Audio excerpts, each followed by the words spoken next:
O'qigan kitoblarimni 1 dan 10 gacha baholayman. Birinchisi Basqil ey nafs 10 dan 10, chunki men bu asarni bitta o'tirishda o'qib tugatganman va ta'siridan chiqishim juda ham qiyin bo'lgan. Asar Mahmud Xudoyi hayoti haqida boradi va siz bitta vaqtda o'zingiz nafsingiz bilan yuzma-yuz qolgandek gaplashasiz.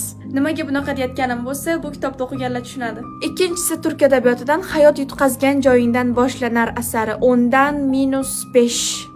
Chunki bu asar meni turk adabiyoti asarlarini qisman yomon ko'rib qolishimga sabab bo'lgan. Asarda shunchaki qanaqadir motivatsion gaplar berilgan va bu asarni o'qiganingizdan keyin u gaplar bitta uxlab turishda esingizdan chiqadi. Bilmadim, kimlargadir yoqishi mumkin, lekin aynan menga yoqmagan.